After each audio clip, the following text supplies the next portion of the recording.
He is going to deal with the JSP, and so it's very important topic. And please welcome Sanket Tiwari.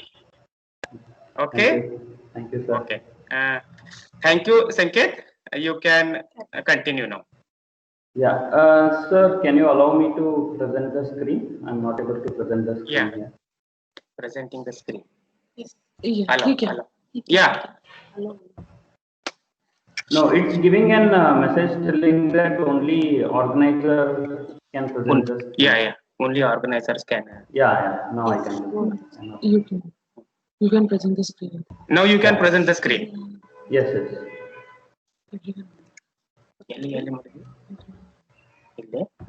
Yeah. Now it is. So, are you able to see my screen? I hope now it is visible. Hope now it is visible. Yeah. Yeah. So, good morning, guys. Yes, you can continue now. Yeah. Thank you, sir. Thank you for the opportunity.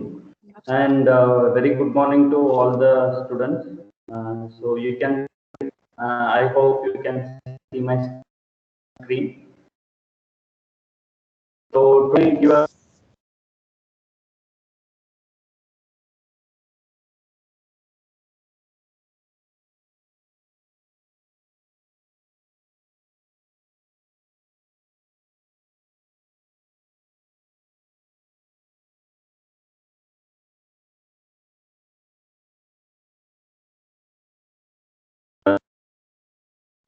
small introduction about it.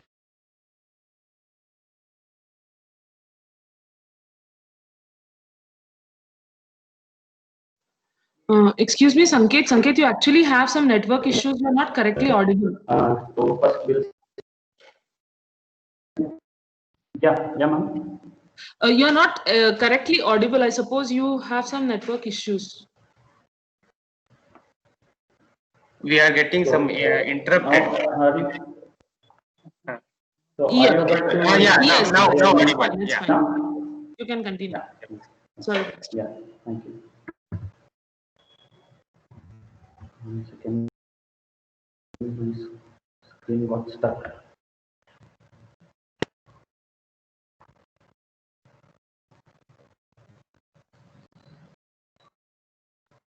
I've joined through browser, so it is taking a little time.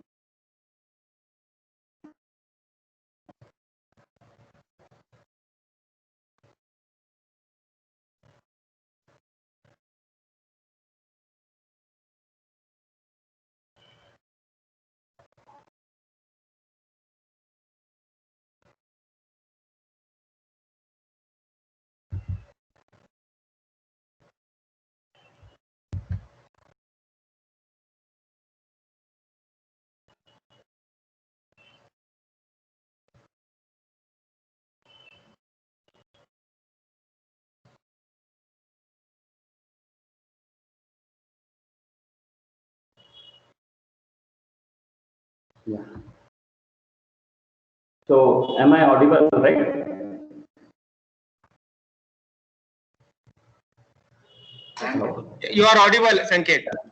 Yes, please continue. Guys, please, we'll make this as an interactive session so that I will be knowing that you guys are hearing something from my end.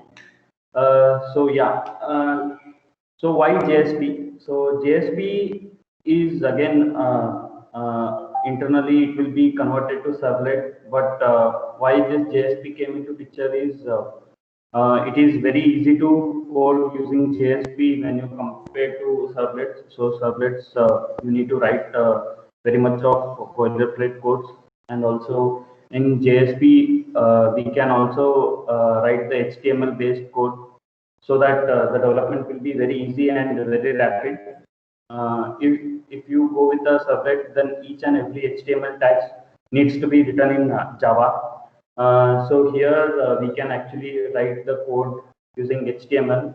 So HTML is the very simple and very rapid development. So we can manage all the browsers, views, how we can see it. So and in JSP, it is very easy to manage the session management because it is automatically enabled.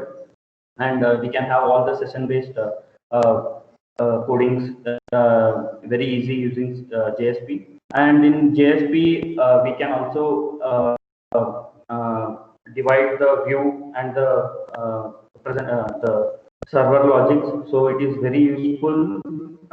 We can like two people can parallelly they can do the development using one can do the presentation layer and one can do the backend server part of coding. So it will be very fast and very rapid development. So the JSP was introduced. And also whenever you do some modifications in servlet, so there will be like you have to stop the server, start it again, and it will take some time when you are doing the development. But when you use JSP, it is like just one click away, so you can just go and refresh the web browser, so all your changes will be available. So that is very much essential for nowadays development. So we need to do the rapid development, and it also supports the MVC architecture. So I hope you guys have little idea about MVC architecture. So MVC architecture is like model view controller, where your all the logics, business logics will go in the controller, and all your views like HTML pages and all these the presentation layer will go in the view part, and models are nothing but the objects which you store in the DB. So we create so many models, like for example, if you have some employee database, so you will create an employee class and you will add all the properties like first name, last name. So all these things will go in the model. So this is why the JSP came into picture, and it is very helpful for development. So we'll go to the next part. So what actually the JSPs are? So these are nothing but the Java server pages. So it's a server-side technology where internally the JSPs will be converted to servlets, and this is all done by the container. So what is this container? So container is nothing but a server where you deploy your code. So you have, for example, today's demo, I will show you how we are deploying the JSP pages using Tomcat. So Tomcat is nothing but a container which implicitly has many types of Java functionalities. Like it is a Java servlet container where you can deploy your code changes, and you will have your JSP pages will be converted to servlets in your Tomcat container. So it is used for creating web applications. So it is used for creating dynamic web content. Dynamic web content in the sense, now you want, for example, you have this stock market. So you have to show all these numbers dynamically. So it will be refreshing every second or every a minute. So all these kind of things we can achieve using JSP very easily. So in JSP are also we can insert the Java code into HTML pages. So we can design the web applications, web pages, including the Java code in it. For example, you want to do some business logic, like you want to calculate some part of code dynamically. So you can just insert your Java code in the HTML, and you can do it very easily. So it's an advanced version of servlet technology. So it is like we in JSP implicitly will get many kind of objects readily available. For example, we have these request object, response object, session object. So all these objects we can get it very easily in the servlet in the JSP, because those are readily available. And also it is a web-based technology that helps to create dynamic and platform independent web pages. So these are the very basic introduction about the JSP. So JSP is first converted into servlet by JSP container before processing the client request. So here the JSP container is nothing but your Tomcat, where your JSP pages are converted to servlet. So quickly we'll go through the life cycle of the JSP. So as you can see in the diagram, every JSP page is translated into servlet by the help of JSP translator. So JSP translator is nothing but a part of a web server. So as I told you, it is part of a Tomcat. So here all the JSP pages are converted into servlet. So servlet page is compiled by the compiler and gets converted into class file. So eventually servlet is again a dot Java file. So it will be converted into a dot class file, and all the processing happens in servlet are performed on JSP later, like all the other JSP life cycles. For example, we have three life cycles in JSP. That is, the first one is initialization phase, where all your variables, declarations, everything will be initialized. And the next is the JSP service. The JSP service method is like where your actual business logic will go. So this is the service where you will have access to all your session object, request object, response object. So there are many objects which are readily available in JSP. So all those objects are accessible in this JSP service method. So JSP destroys the last method, like where we'll do the cleanup, like there the garbage collection will come into picture and it will clean up all the unnecessary objects which are created and all those things. So this is just a basic life cycle of JSP. So it is very simple. We have only three methods in JSP. That is, the first one is initialization method, service method, and the destroy method. So hope you guys got it. So any questions uh, so far? Hello, guys.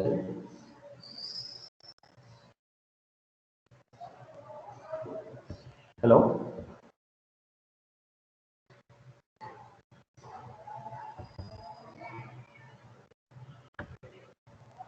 Hello, guys.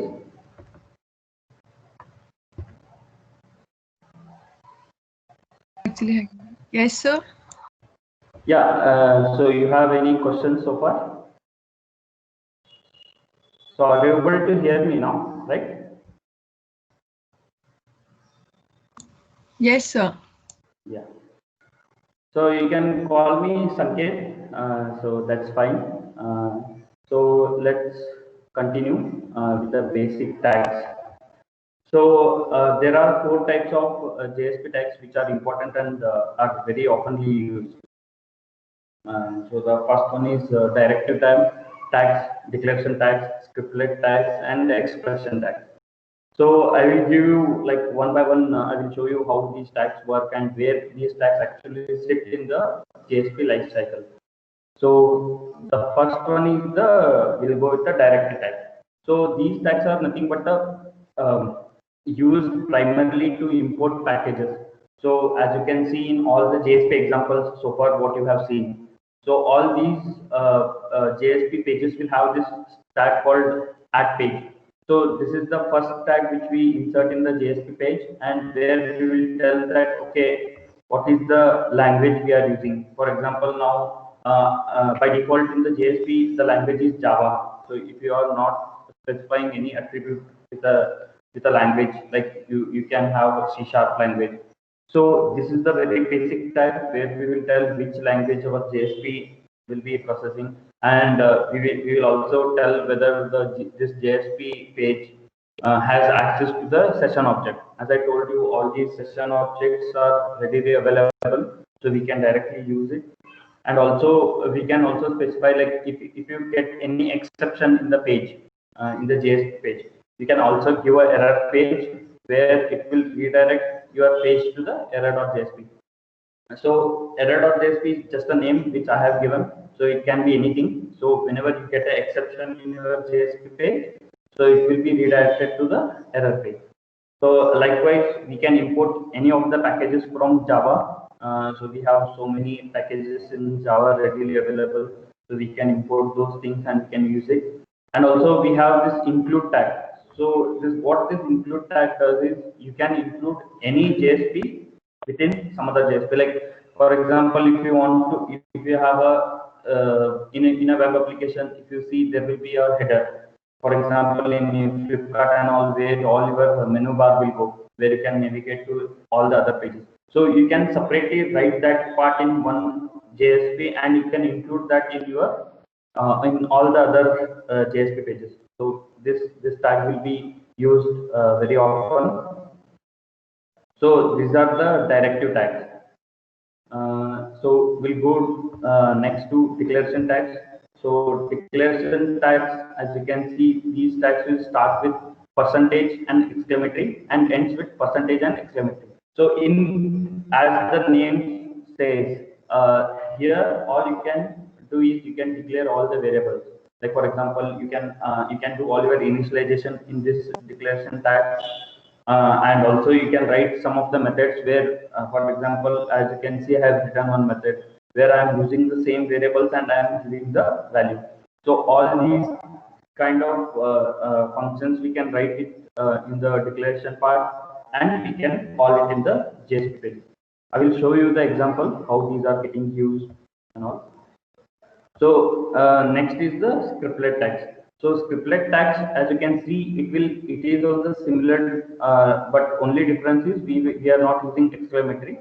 So this is the tag what we are using where our important Java code will go.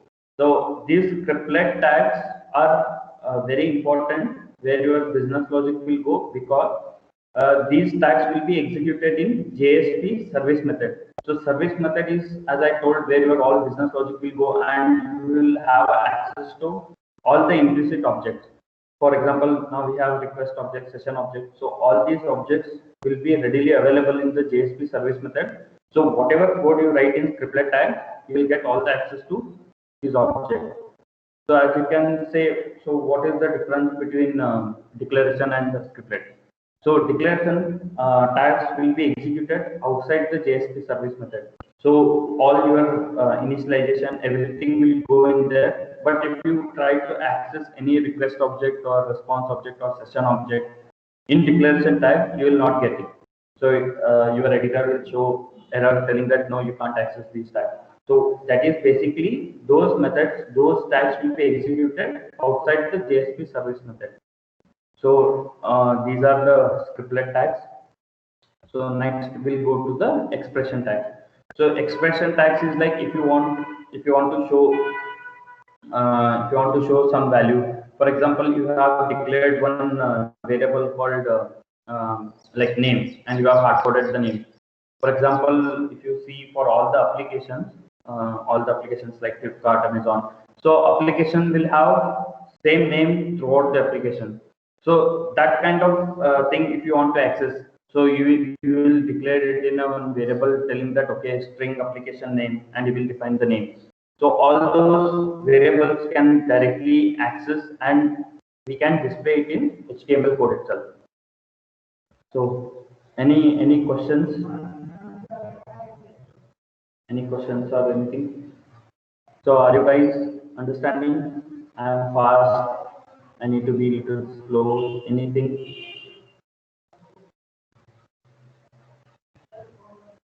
Yes, no. Hello?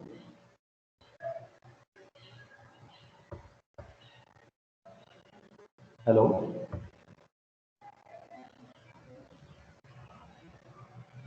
Guys, are you available?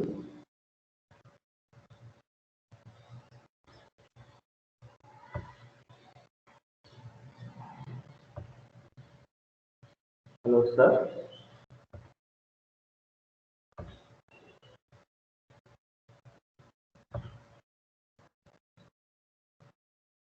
Yes, Sanket? Yeah. Sorry, I was like little worried, like, am I audible or no? Guys, please tell yes, Dear yes or students, no. Yeah. So don't get afraid. You can tell anything. Like if you are not understanding, if I'm fast, you guys can tell and you guys can stop me so that I will explain you once again. So that's not a problem. So yeah, just yeah. tell yes or no. Yeah. Yeah, dear student, please ask any of the queries related. It's very important topic. And Sanket Tiwari is our proud alumni, and he will solve all the problems. Please just clarify your doubts. Get them clarified. Okay, dear students. Are you there? Listening? Yes, sir. Please Yes. go interactive. It is exclusively for you people only. Okay. So if you go to any website in online, you will not get all these information readily available in any website. So you need to go. You need to, if you want to prepare this presentation, you need to go to some couple of different websites and get all this information. So ask any of the doubt if you want. I will try to solve it. If not, I will get back to you, and I will give you the solution. Okay.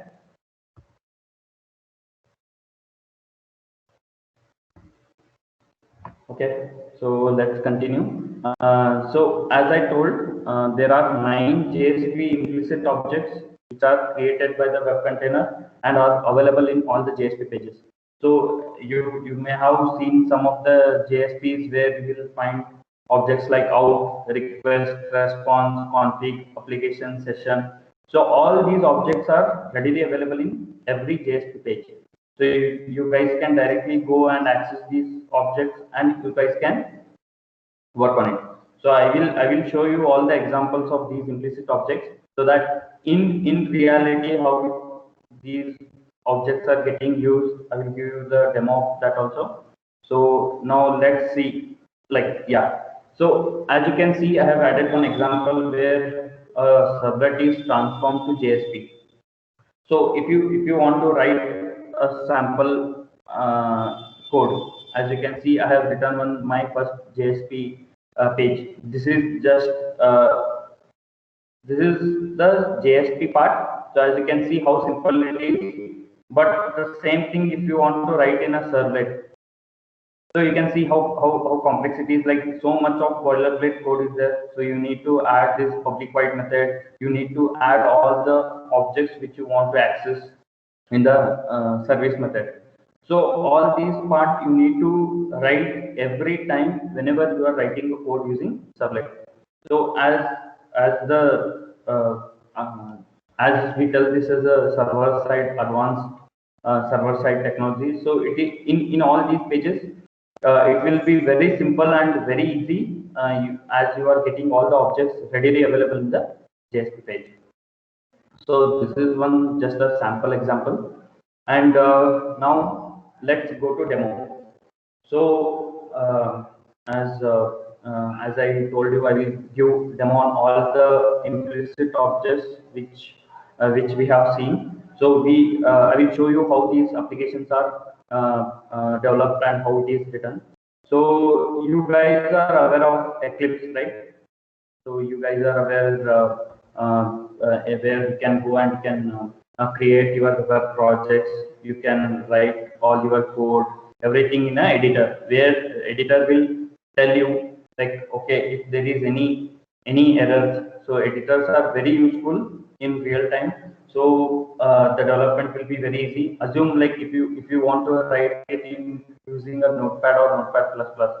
So everything line by line, you should be very careful when you are writing because it will not give you any errors in those kind of applications. But in editors, it is so smart that it will be having all the syntax readily available, and it will always validate the syntax in these editors, and it will give you errors thereafter, telling that okay, no, you can't use this tag here, this is not a valid place. So something like that. So this is one demo application I have created. So how this demo application will be created, I will show you that. So in Eclipse, whenever you go to this file, you can create a new project. So as you can see, there are so many projects readily available here. So you can directly go and in a one click you can create. So as I told, JSPs are a web application. So we use JSPs for rapid development of web applications. So you can find one option here called dynamic web project. So I have created the same thing. So once you click it, it will ask you for all the application name, everything. So that is all very simple. Don't change anything. Just give the application name and click on next. So it will create an web application, and it will give you readily with all the packages, everything here. So now for a JSP to render in a web browser, so you need some server. So there are many servers which are readily available, like open sources are also available, and also paid versions are also available. For example, now Tomcat is the open source. We have Ant has the open source, and there is one more server where it is paid, but for personal development that is also available. That is like Oracle Web Logic. So that is also a server which we can use. So here in the demo today, we will see the Tomcat server. So Tomcat server, how we can configure everything. So I have configured a Tomcat server in Eclipse. So it's very easy to configure. So you just need to go to this server tab and just right click here, and it will ask you what if you want to configure a new server. Just click on new server. So if you click on a new server, it will give you various options. So it will tell all these, as I told, you can see here. So many servers we can configure. So this Pivotal is a implicit server which this Eclipse has. So we can use that also. But as the session was about on Tomcat, so if you see Tomcat is in Apache, so you can select any version of this Tomcat. But for latest JSP to use, we need to use the latest Tomcat version. So I was readily having the Tomcat 8.5, so I've configured it. So you just need to click on this Tomcat 8.5 server, and then click on next. It will ask for the folder structure. So where you are Tomcat. So Tomcat is nothing but like you go to any website and just type like, okay, Tomcat 8.5 download. So you will get a readily available zip file. So take that zip file, unzip it, and give the same folder location here. So it will go and it will pick it.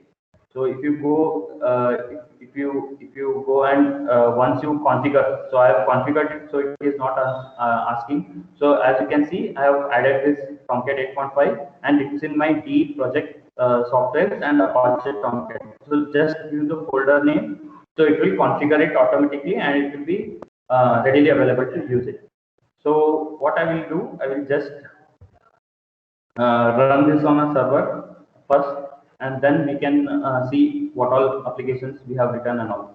So how to run it? You just need to go right click on your project, and there is one option called run as.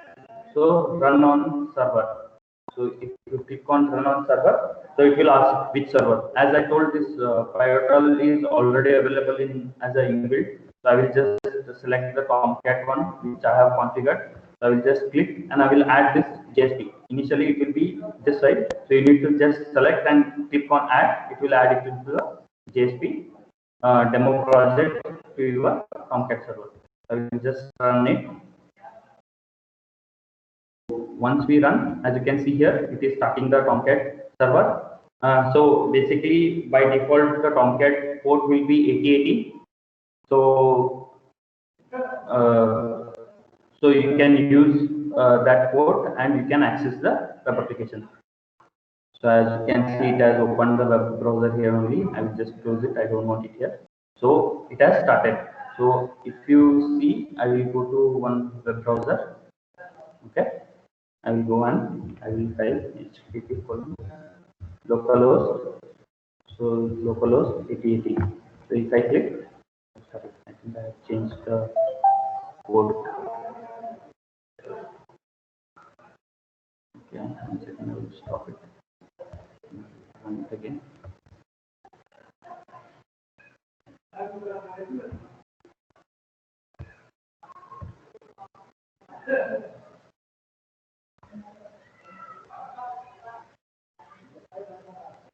Okay, so I got it. So as you can see, the application is up and running. So you guys are able to see the screen, right? Yes, no? Hello guys. Yes. Yeah, thank you. So as you can see, the application is up and running. So I will just, as you know now how to create the application, how to run it. So basically, whenever you deploy application in a Tomcat server, so you need to give the project name. So as you can see, slash JSP hyphen demo. So whenever I am giving this project name, it is picking that project and it is rendering it. So what basically Tomcat does, so what it will do is it will just copy this entire project in its web app. So whenever you see, I just quickly show you. So that software. So as you can see, I have Apache and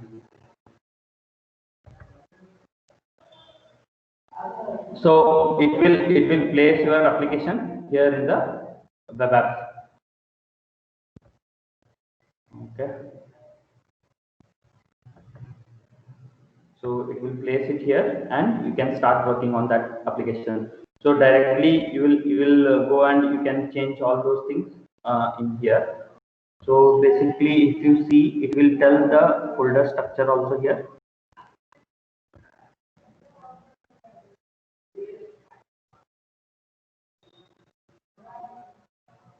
Yeah.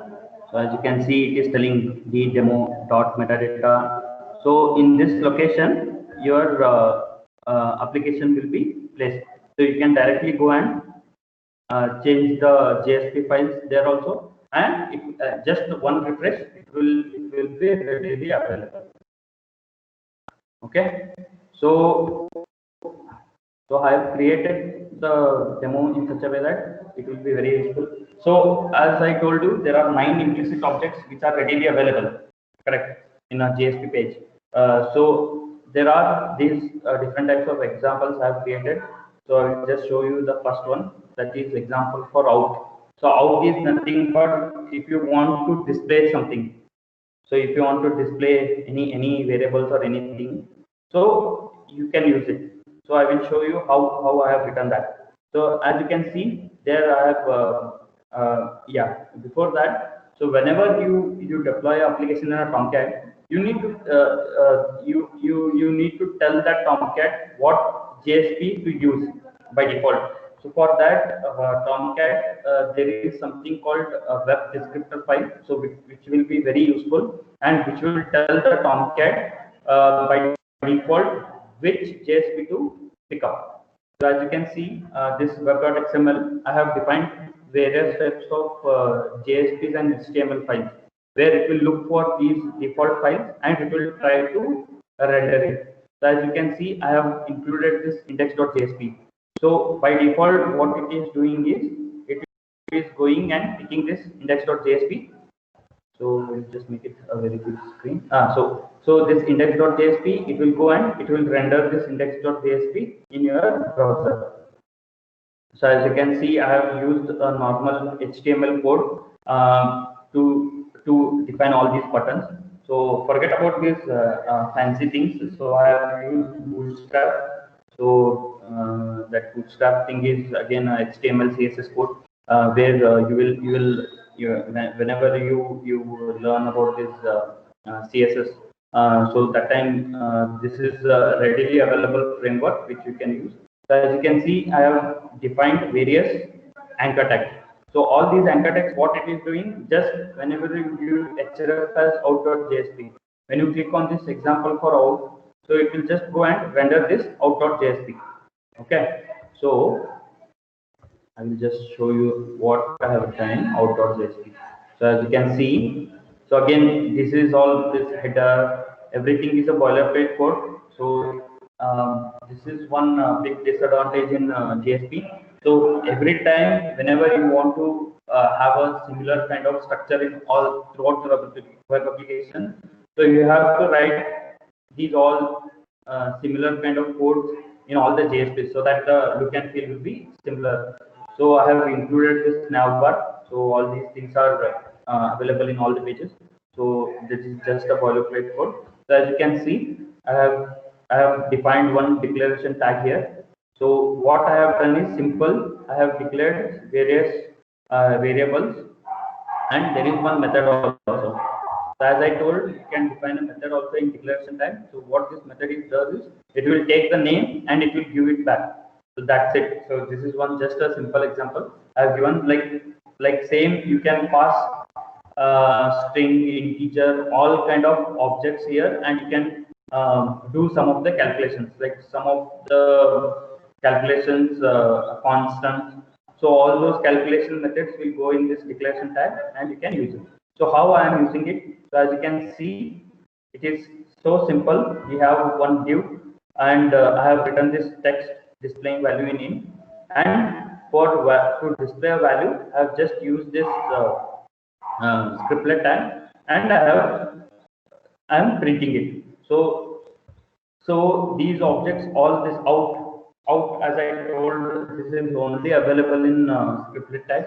So I have used it and I have printed it. So similarly, I have called a method here, out.println. So you can call a method also. So as you can see, I have called this surname method and I have passed one name.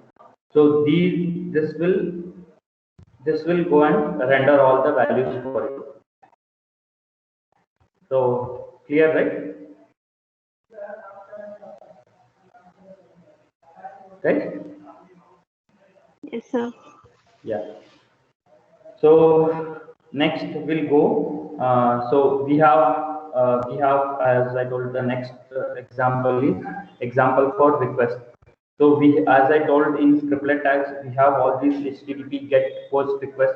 So where you can tell JSP how to perform. So as you can see, I have created two forms here. So one is the HTTP GET form and one is the HTTP POST form. So quickly what I will do, I will show you the code. So how simple it is. So if you see, again, this is all a boilerplate code, just to maintain a look and feel. So as you can see, there is one div I have created where I have defined this HTTP GET request, POST request. So what I am doing is I have simple one form. This is again a HTTP inbuilt form. So what I have done, I have told that okay, whenever see, there are, as you know, in HTML we can write different types of buttons. So whenever you type write a button type submit, so it will submit this form to this action. So whatever you provide here, it can be a Ajax call. So all those things. So here I have told that okay, whenever you submit this form, again go to request.jsp itself, because I am displaying all the variables here. So here you can give any JSP you want, and there you can access all these form elements in that JSP. For example, in this HTTP GET request, as you can see, I have defined one input type number, and I have given it as a phone number. And whenever you submit, this phone number will be available in this request.jsp, and then we can render it. So similarly, we have uh, so how to access those parameters which are submitted through form. So see how simple it is. There is already a request object available in scriptlet tag. Just go to this request object and tell get parameter. So whenever you tell this get parameter and you pass the name, the name is nothing but the input name. So as you can see, there is this input tag. This is again a HTML basic a default tag. So you are giving the name as phone. So I'm just telling okay, request.get parameter phone. So whenever you enter a phone number and submit, you will readily get that phone number here, and you can use it to display it. So as you can see, I have used this display expression tag with the equal to symbol. So just you can display that phone number. So similarly, we have HTTP post. It is all similar. So just only the method here, whatever you are giving. So default the method will be get. So you have to specify which method it is. So I have told it as a post method. So again, as you can see, it is similar. We have input and type button. So again, it's the same way we can access request.get parameter by the name, the input name you can access and you can display it. So what is the difference between get and post request? So to show that, I have just created two forms. So I will just first show you one example. So whenever I enter a phone number here and if I submit, so see the get request is gone. So it has redirected the JSP to request.jsp with the phone attribute. So whenever you submit a form with the get request, all these form elements will be available in here. So it will be visible as a query parameter for get request. Like for example, in your whenever you do a shopping, so you want to get all the order details and all. So whenever you click on the order, internally they will be passing the order ID like this. So and based on that order ID, they will be fetching all the details and showing in the display. So it is a similar thing. So as you can see, I got that and I am displaying it. So, but what is the post request? So, whenever you do sign in or to different applications, right? So there they will be using the post request as they want to hide your password basically, and also like there can be so many add-ons Chrome is providing. So those add-ons sometimes, like if you add those add-ons to your Chrome browser. So those will be looking for all these HTTP requests for your card details and all. So all to encrypt all those things, we have post request. So whenever you type a email ID or something, so as you can see in all your login screen, they will use something similar. Whenever you type an email and password, the HTML is given a default input type called password. So whenever you tell the type as password, it will not show your password here. It will show it in dot dot dot. So when I submit it, so as you can see, there is no variables passed in the URL, but still we are getting the details. So how this is happening is internally post request will attach all these details to its request body and it will pass it to the server. So this is the basic example for request. So this is very simple. So you guys can also go and use these things in your JSP. So you guys got it right? Any questions here? Any confusion? Anything?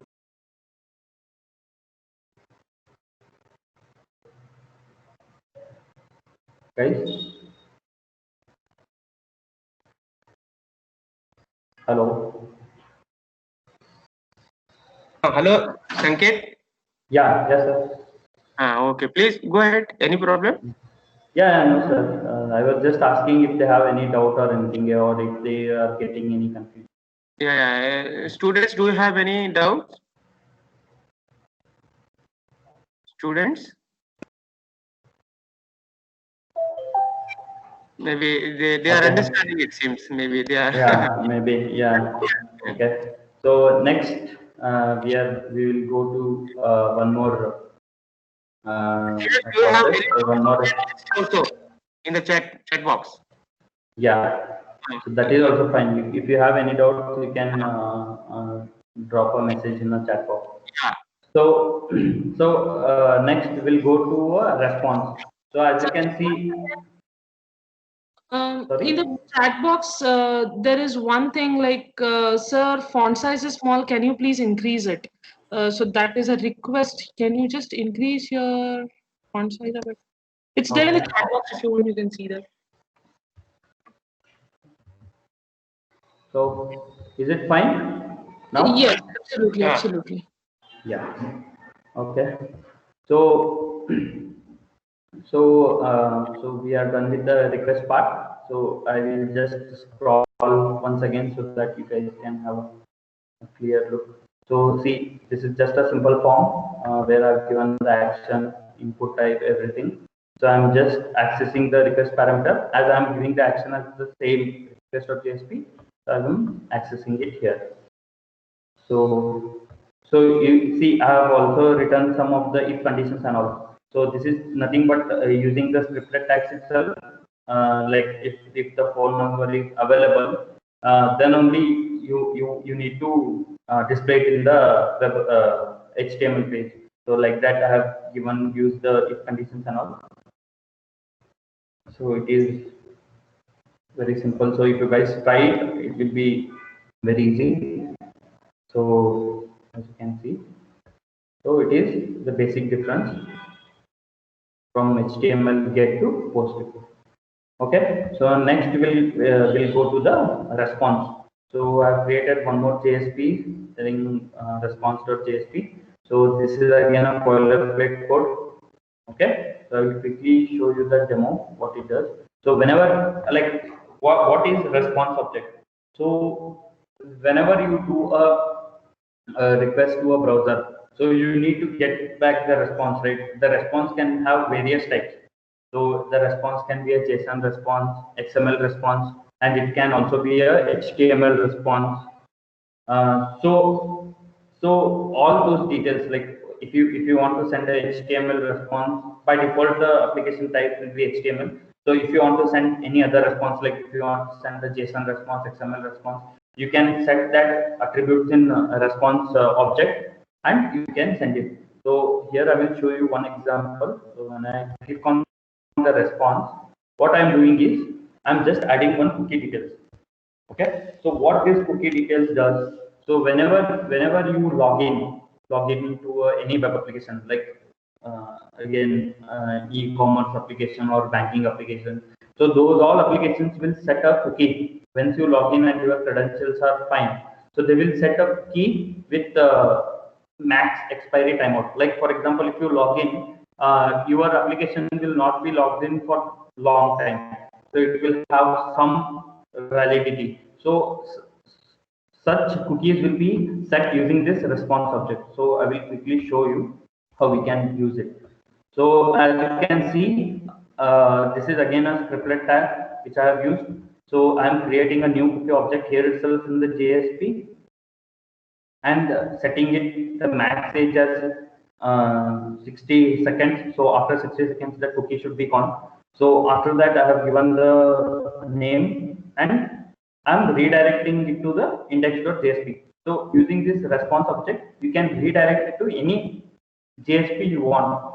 In a web application, if you want to, if you click on order details, and if you click on a particular order, it will take you to the some other page, right? So like that, you can also redirect all these JSPs to any required JSP using this response object. So whenever I'm clicking on that response example button, so what it does is it will go to this JSP, it will add the key to response, and then it will redirect it to index.jsp. So it has done the same thing here. So as you see, it has, when I clicked it, it added the cookie, and it has redirected it to index.jsp. So after, and this cookie will be available as this response object is available in all the JSPs. These details will be available even if you go to any other my older JSPs. So I think it expired. So if you see, so example for out, if I click, the cookie details are available here also. So that's how these all these web applications will handle the sessions. So as you see, when I come to request, here also the cookie object is available. So based on that, they will expire your login, and they will redirect you back to the login page in the real-time web application. Okay, so this is the example for response. So you can set as many cookies you want. So you in a developer tool, if you go, you can see that also. Maybe I will show you that sometime later. So now we'll go to the session. So session, I will just first give you the demo, what exactly the session objects are. So there is one link here. So as you see, as I told, the session object is readily available in JSP. So every time when you deploy a web application, it will create one session object, and it will assign it to the application. So for example, in your web applications, like in your e-commerce applications, you will add the items to your cart, Correct. So all these that I add an item to a cart is again it will have there can multiple users can access that, right, web application. So these session objects will be created based on the user ID. So once you log in, so for example, if you log into your Flipkart with your user details, so they will create backend, they will create one session object based on your user ID, and they will give you the max expiry timeout for that particular session object. So whenever you are log out, like a session expires, the item in the cart will be gone, right? So next time when you log in, they will be storing that whatever item you have added to a cart, they will be storing it in your DP. And next time when you log out, they will again fetch to all those details and put it in your session object so that it will be available throughout the application. So the similar example I will show you. So when I tell add item, so as see, it has added one item in my cart. So if I again click on add item, so it has added the second item. So I have used the same button here, but this can be a different button for different items. So if I click on again, see it has added the three items in my cart. So even if I go to any other page, I will be having access to that item. So as you can see, if I go to any other page, see I have. So any page you will have the access to that particular session object. So this session object, so now how they are removing this from the session object. So whenever we invalidate the session, so that session objects will be clear and it will be gone. So I will just show you. So if I invalidate, see it went. The session is clear now. So even if you go to any web application, any page, you will not get that session object. So you are clear, right? So I will show you how we can achieve that in JSP. So for example, Sorry yeah, to interrupt, Sanket. yeah, sir, Sanket, one student has asked a doubt here in the yeah, chat box. yeah, What is the difference between a JSP and servlet? He has asked. yeah. So the difference, the major difference, there is nothing difference in servlet and JSP. JSP is just the advanced way of writing the code using servlet. Like for example, I have shown you in the demo, right? So see, this is the JSP. Okay, it is internally getting converted to servlet.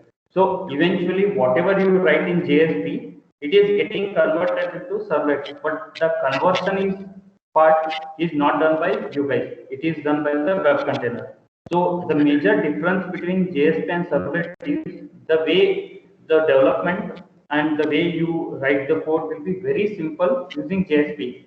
And the major difference between servlet and JSP is for all these servlet examples. So like if you write any functions using servlet, so you need to define that object in this service object. Like if you want to access the request object, response object, so you need to pass that variable here, and you need to access it.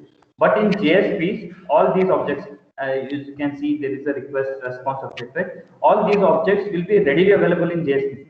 You can directly go, just use the request, and you can access it. So this is the major difference. JSP is nothing but an advanced way of doing the coding in servlet. Like whenever you if you want to create a web application using servlet, you need to write too much of boilerplate code. See here this response.getWriter, and it will give you the out object. But in JSP directly, if you go and use this out object, it is readily available. So you can avoid so much of boilerplate. Yeah. Navashri, is it okay? Navashri Karant? Yes, sir. Thank you, sir. Okay. Yeah. Okay, Sanket, please continue. Yeah, thank you, sir. So, in the session, so I was showing you the session example, right? So as you can see, again, just this again, this is a boilerplate code. So you just ignore. I will tell you. I will come to that part later. So as you can see in the session, so I by default I told the session object will be readily available in JSP. So I can directly go and use this session object and get the ID. So it will get the ID and session dot create item. you can directly get the creation time from the session. So you can use it directly. So as you can see in the example, whenever I go to this session example, there is already one session ID and session creation timeout. So this will be already available. So you can directly use it. So and then what I am doing is add item. So add item is again a button where we are sending it to some other JSP. Okay, so this JSP is session add.jsp. It will add the item to the session. So this add.jsp, I will show you what we are doing. Session add.jsp.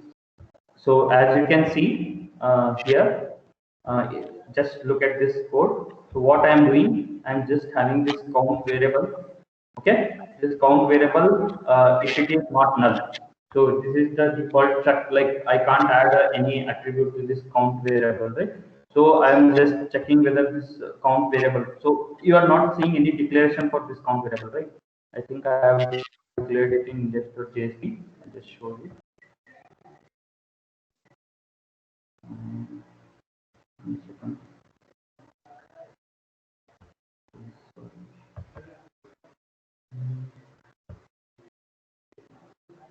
Yeah. So here, if you see integer count. So this count variable, I am getting it from the session, and if this session is not having that count variable, it will be null by default. As I have used the integer class, so it will be null.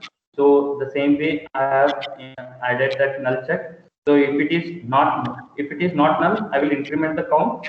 If it is null, I will just set the count as 1 in the session attribute. And then what I am doing, I have used this advanced JSP tag. So I will come to this later.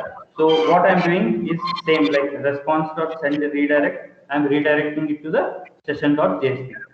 Okay. So whenever we add this item to account, I am just redirecting it to the session.jsp. So as you can see, whenever I add an item, it is coming to the same JSP, but there is an increment in the count. Okay, so this is the small example of add items to session, and there is something called invalidate, right? So when as you can see, there is the invalid session. So it will, whenever you click on that button, I'm just sending it to session invalidate.jsp, where we are just invalidating the session and sending the response send redirect to session.jsp. So whenever we invalidate the session will be cleared, and again it is redirected to the session.jsp with the new session ID. So this is how in the real-time e-commerce website they use the session object for making the user log into some extent of time, and after that in this session also there is something called max timeout. As cookie I showed you, right, 60 seconds. So like that you can send the max timeout where this object will be self-destructed after that timeout. So any doubt in this case? Any confusion? Anything? So actually I can't see the chat window here, so I'm not able to get it. Like if you ask a question, then I do. Sir needs to inform me. So any doubt, guys? So clear, right? So far the session thing.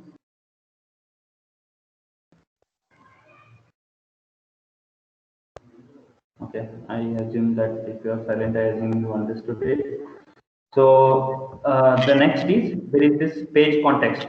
So in the implicit object type, there was this page context object. Again, this is nothing but a super object which we get access. For example, we have this Sanket web container, right? So this web container has this page object which will be readily available in all the JSP, and this page object is nothing but the application scope. These are the different scopes. So I will come to this page object later. I will just show you. Okay. So as in the presentation, so we have completed out request response session. So now we have something called application. So what is this application object?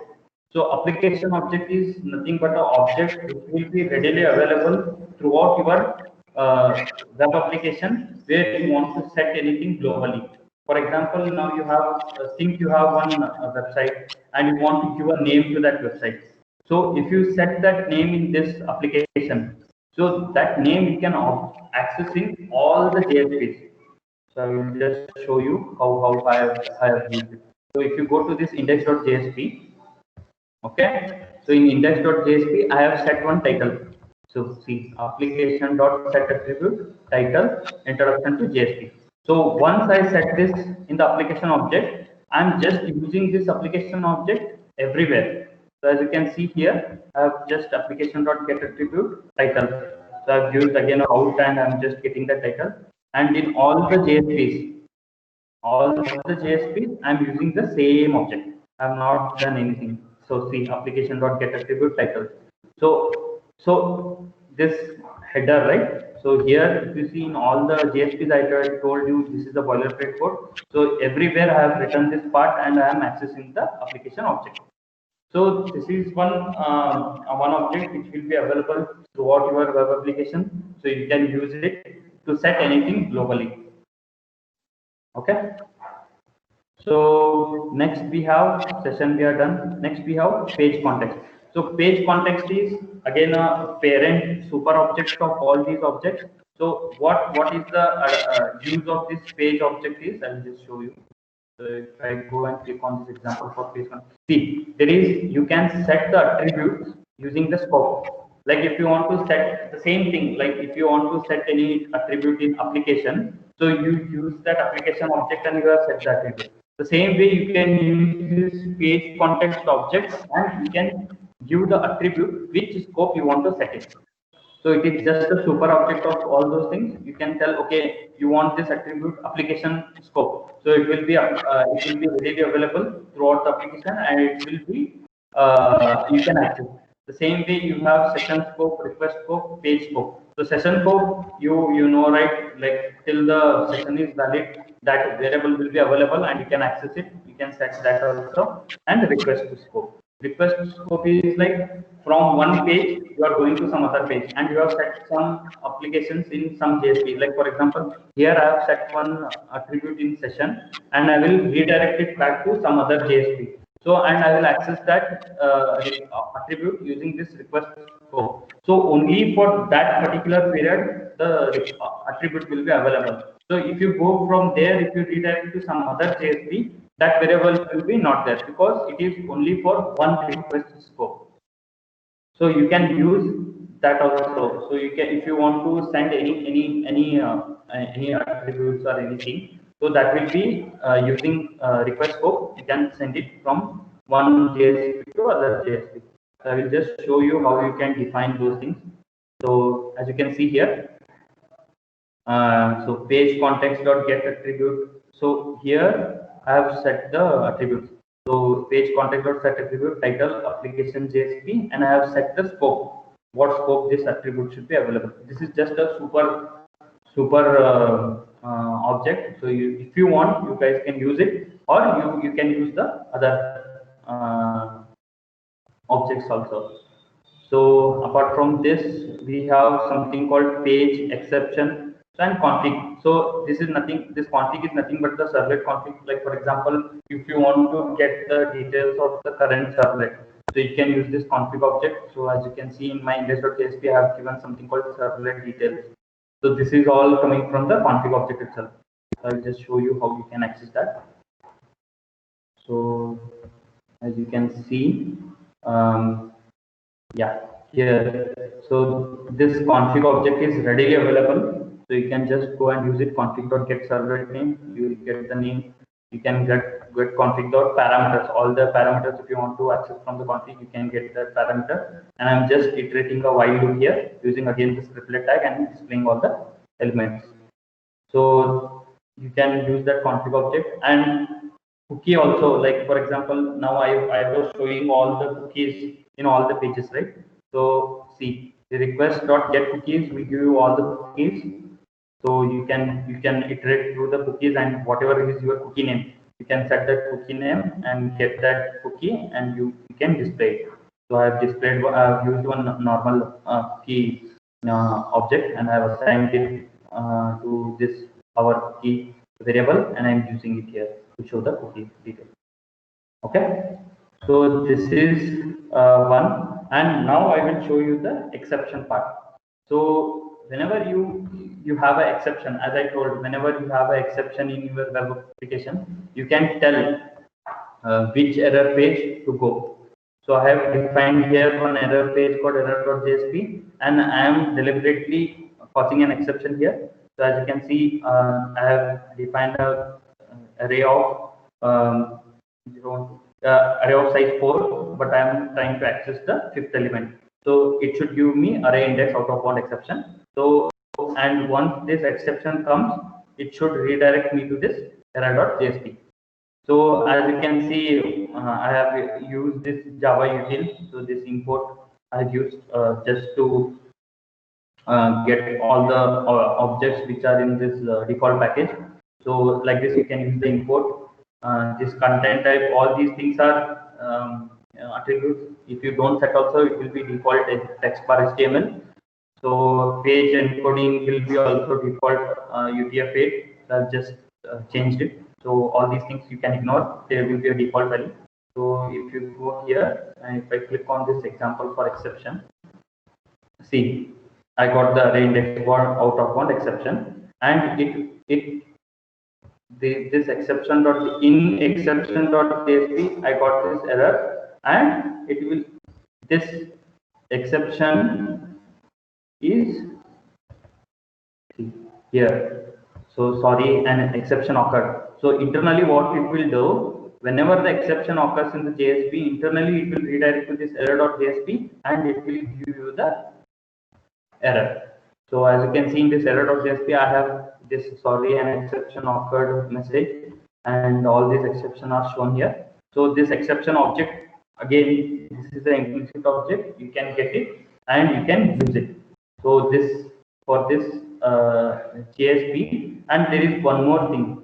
So is error page, whenever you set it to true, only then you can access this exception object, or else you can't access this exception object. So this is one attribute which they have given in at page element. So if you set this, then it will treat this page as an exception page. So wherever you get error, so if you have given the error page as error.jsp, it will come and it will give you the what exact this exception is a dynamic exception object. Whatever exception you are getting in that JSP, that will be displayed here.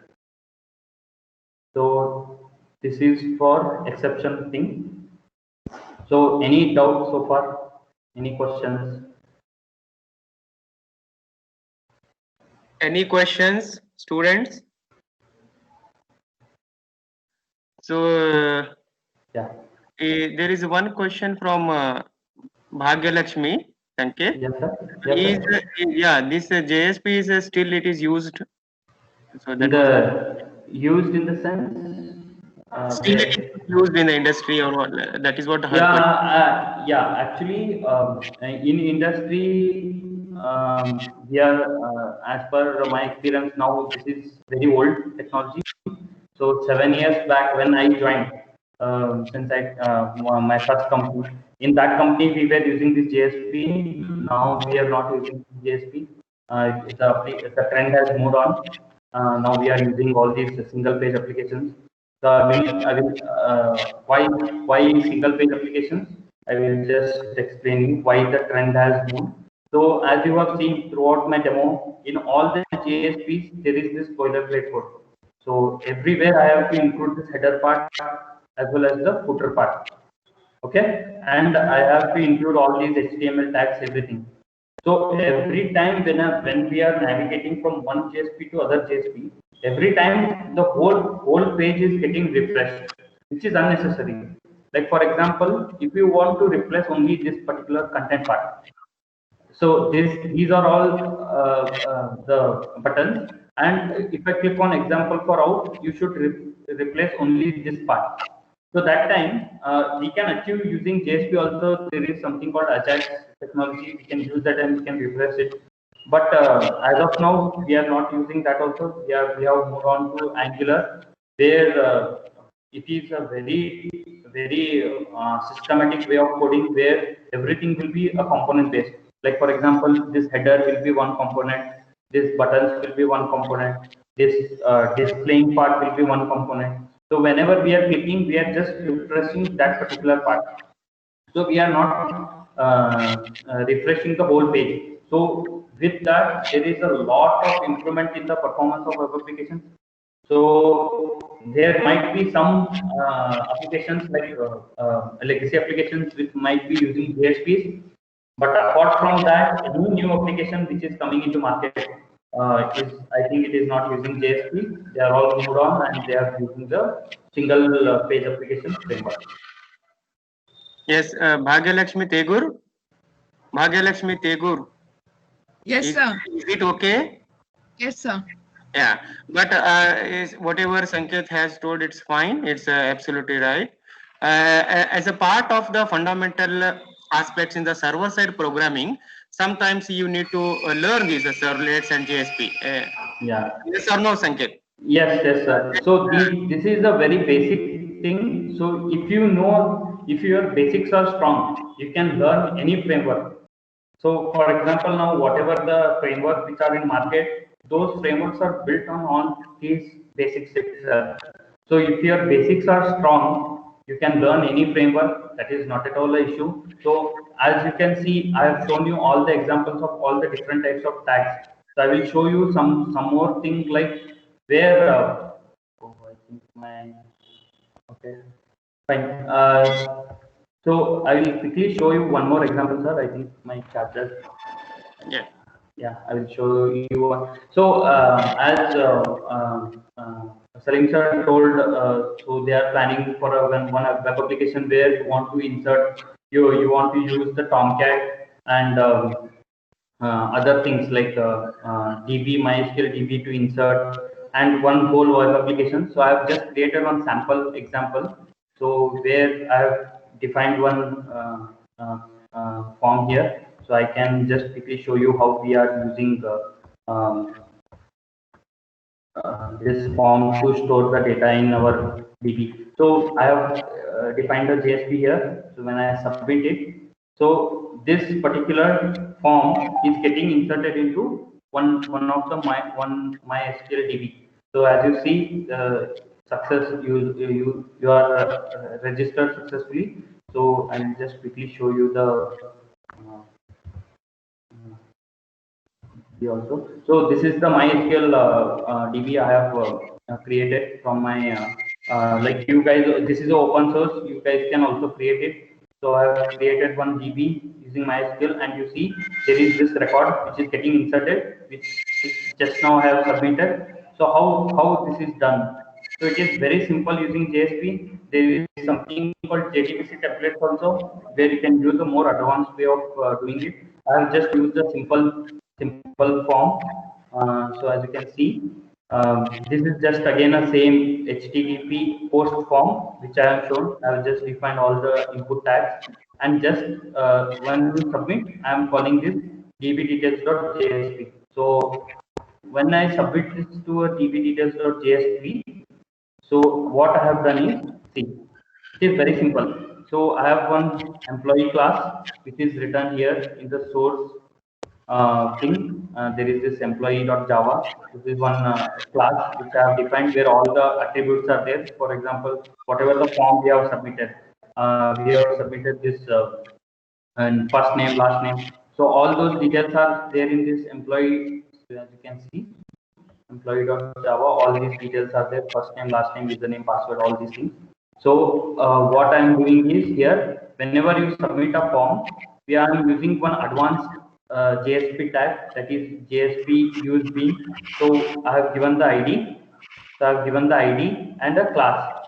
So whatever the properties are there, so I've used the valid, this is the wildcard. Star means anything which we are getting in the request object, just try to assign it to this employee object. So wherever it finds the property name, similar property name, the first name, last name in the DB registration form, as you can see, I have used the first name. So in the employee class also, I have used it as a first name. So what it will do, it will just assign all those properties, and I have created one DAO class where it will go and it will do the entry to this employee object. For example, how simple this DAO, I will show you how simple it is to connect to DB. So whenever you go to this register employee, so I have created this insert query and just using this MySQL driver. So this driver, you get the connection and just simple. You can, this is all boilerplate code again. So if you use DB, JDBC, then it will be, you can avoid all these details and you can use it. So it is that simple. So I think that's it from my end for today's presentation, sir.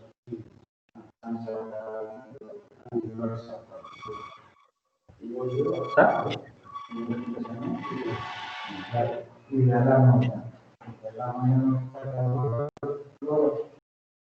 Sir?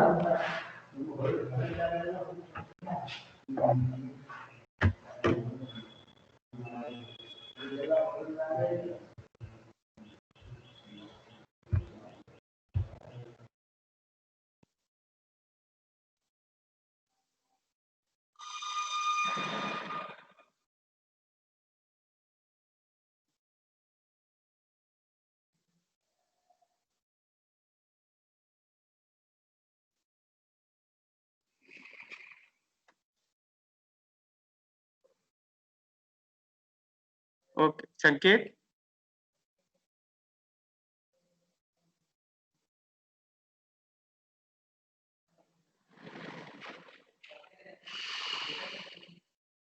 Hello.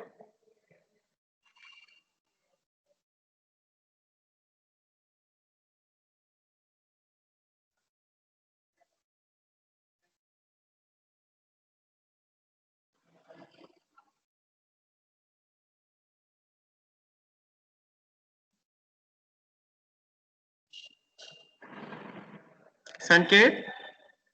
Hello.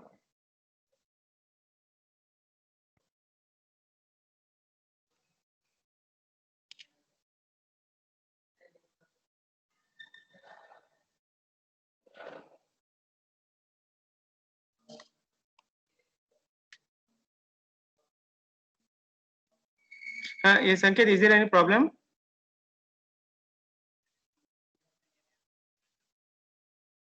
Oh, oh, oh, oh. Okay.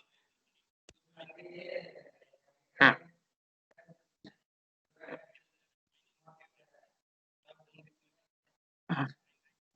Yeah, no, yeah, absolutely fine, wonderful presentation.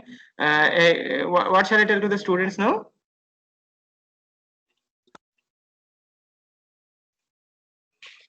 Yeah, yeah, just in 2 minutes, shall I tell them? Yeah, yeah, I will tell the same thing. Huh? Yeah. Okay. Hello, students.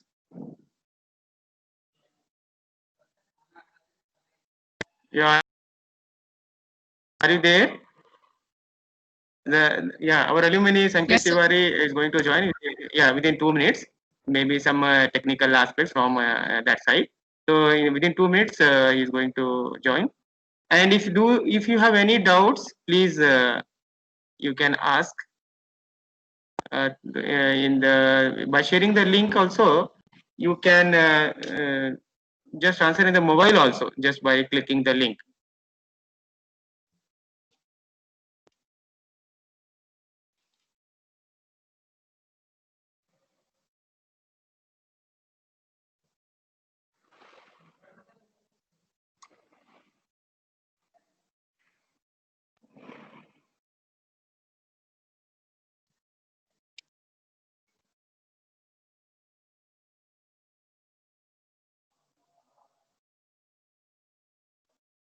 Now, if there are any doubts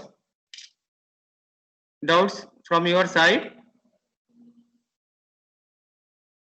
so Mr. Sanket Tiwari has completed his presentation, and if you got any doubts, you can please ask.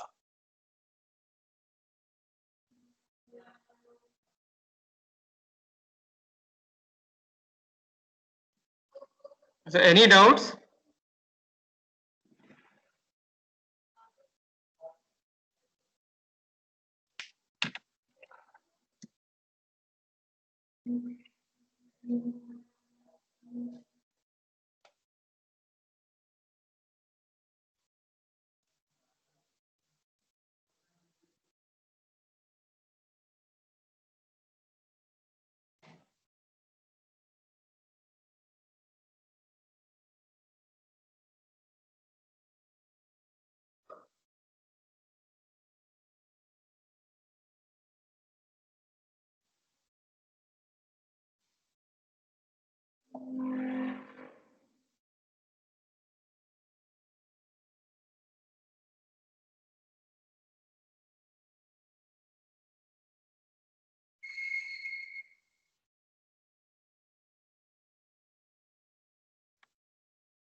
So before that, we always have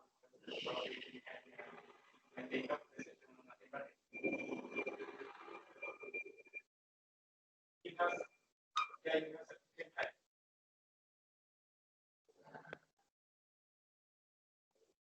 Yeah, yeah, maybe that you require that. Maybe it's a bit more. You don't pay much.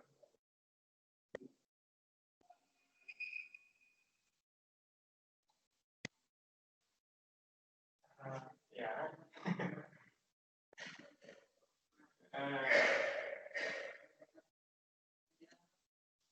Yeah, that also you can take up, not an issue. Sometimes that also you can take up, but what happened? No, you know the name and the name. And I have told you the name also, like I'm going to take up.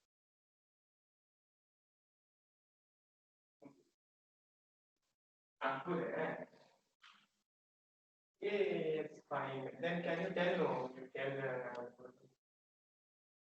Yes, yes, yes. Yeah, thank you. You have done a great job. No, no, sure. That also we want that also. Our students require that also.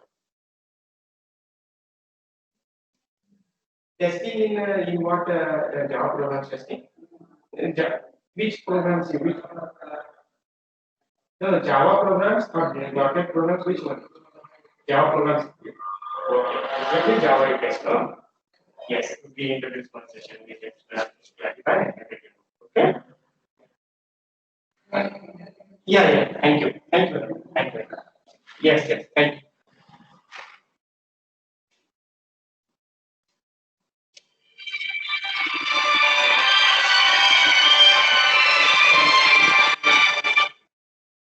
Sanket.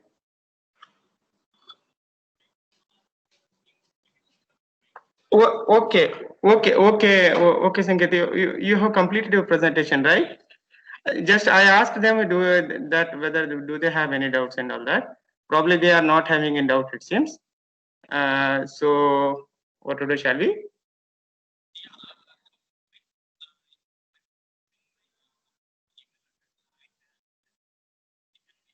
Yeah. Uh,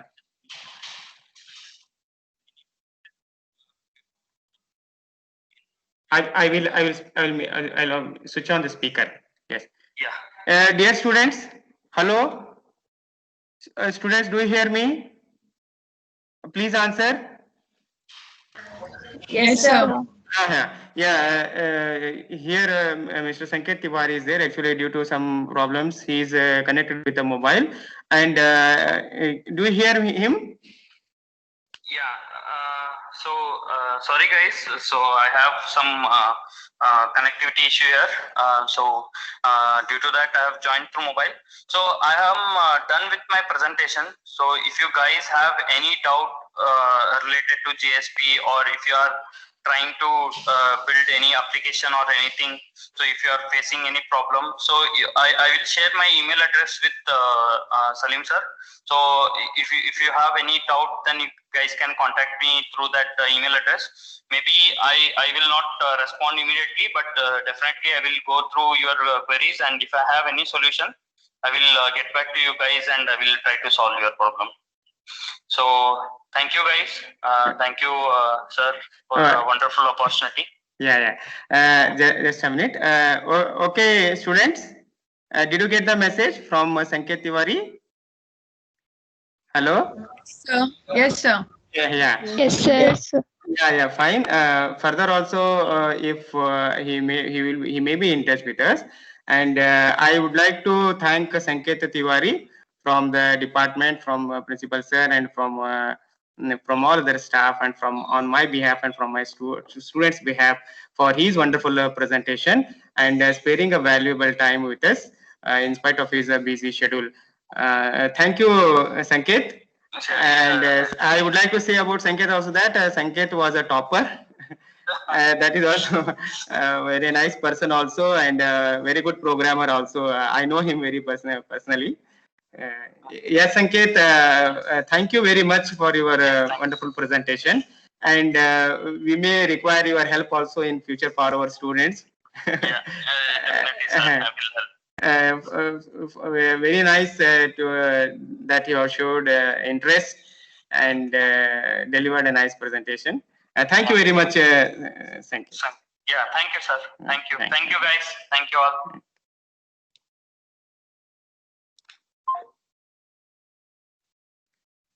So we'll wind up here only, students. We'll see further sessions of for further topics by some other alumni or other staffs. So thank you.